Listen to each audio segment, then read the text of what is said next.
إلا الله لا إله إلا الله لا إله إلا الله لا إله إلا الله سيدنا محمد رسول الله لا إله إلا الله سيدنا محمد رسول الله اللهم صل على سيدنا محمد اللهم صل عليه وسلم اللهم صل على سيدنا محمد اللهم صل عليه وسلم اللهم صل على سيدنا محمد اللهم صل عليه وسلم اللهم صل على سيدنا محمد اللهم صل عليه وسلم اللهم صل على سيدنا محمد يا ربي صل عليه وسلم اللهم صل على سيدنا محمد يا ربي صل عليه وسلم سبحان الله وبحمده سبحان الله وبحمده سبحان الله وبحمده سبحان الله وبحمده سبحان الله وبحمده سبحان الله وبحمده سبحان الله وبحمده سبحان الله وبحمده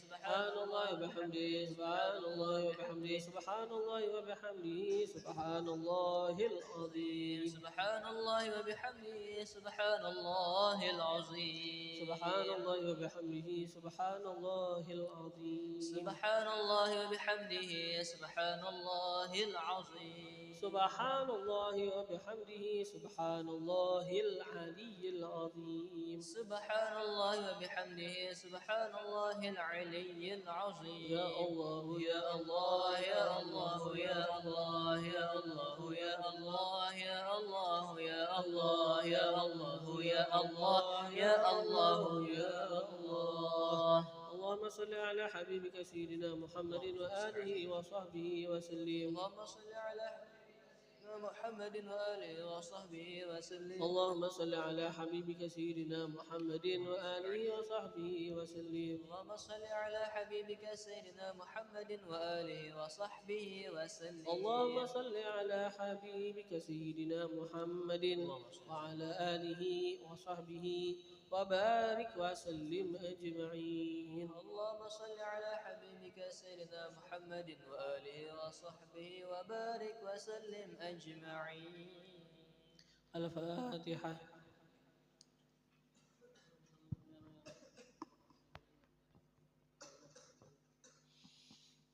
بسم الله الرحمن الرحيم الحمد لله رب العالمين اللهم صل وسلم على سيدنا محمد وعلى آله وصحبه أجمعين اللهم اجعل وأوصل واهدي وبلغ وتقبل ثواب ما قرأناه وما عملناه من أنواع الخيرات بفضلك إلى روح المصطفى سيدنا محمد صلى الله عليه وآله وسلم وسائر الأنبياء والمرسلين وآل كل والصحابة والقرابة والتابعين وتابعيهم بإحسان إلى يوم الدين ثم إلى أرواح الأربعة الأئمة المجتهدين ومقلديهم في الدين والعلماء العاملين والفقهاء والمحدثين والقراء والمفسرين والسادات الصوفية والمحققين وأولياء الكون أجمعين والصالحين خصوصا إلى روح سيدنا المهاجر إلى الله أحمد بن عيسى وسيدنا الأستاذ الأعظم الفقيه المقدم محمد بن علي باعلوي ثم إلى روح سلطان الأولياء الشيخ عبد القادر الجيلاني